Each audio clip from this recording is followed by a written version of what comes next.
আলহামদুলিল্লাহ, আমরা আমাদের হাজী সাহেবদেরকে নিয়ে জাবাল ও রহমতের পাহাড়ের চূড়ায় উঠেছি। আসলে এখানে আসলে একটা অন্যরকম অনুভূতি হয়, যেখানে আদম এবং হাওয়া আলাইহিস সালাম একত্রিত হয়েছিলেন। এবং এখানে না আসলে হজ আদায় হয় না, যেটা হজের ফরজ। ৯ জিল হজ এই আরাফার ময়দানে প্রায় ৩০ লক্ষ হাজি, আস্তে আস্তে ঘুরাবেন, ৩০ লক্ষ হাজি সাহেব এখানে আসেন। তা আসলে অতুলনীয়। আসলে এখানে আপনারা আসলে ইনশাল্লাহ এই জাবালে রহমত পাহাড়টা জিয়ারা করে যাবেন। এবং আগের থেকে এখন নতুন সিঁড়ি করে দিয়েছে, উঠতে একটু সুবিধা। এই জন্য আপনারা মক্কা মদিনা আসলে জাবাল ও কোনো না হোক এই জাবাল ও রহমত পাহাড়ে আপনারা একটু জিয়ারা করে যাবেন ইনশাল্লাহ।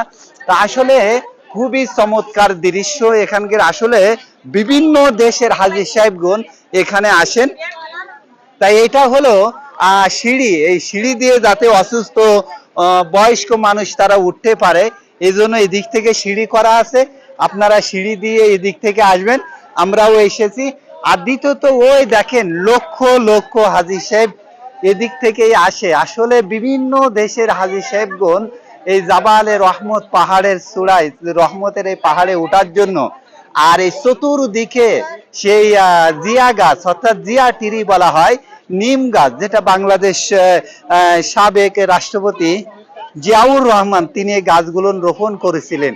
এই টোটাল আরাফার ময়দানে প্রায় ৩০ থেকে ৪০ লক্ষ হাজী সাহেব এখানে আসেন, হজের দিন এখানে একত্রিত হন। এটাই। আর আমরা এখানে যে পিলারটি আছে, এই পিলারটি নিশানা এই জন্য, যেহেতু অনেক পাহাড় আছে, কোনটায় যে জাবাল ও রহমত পাহাড় সে চিহ্ন দেওয়ার জন্য এখানে এই পাহাড়, এই পিলারটা করে দেওয়া আছে। তাছাড়া এখানে এসে সালাত আদায় করা ওরকম কোনো বিধান নাই, জাস্ট আসা দোয়া করা এখানে। যেহেতু এটা দোয়া কবুলের একটি জায়গা, এই জন্য আপনারা আসলে জিয়ারা করে যাবেন। আল আমিন, আরাফার ময়দান, জাবালে রহমত।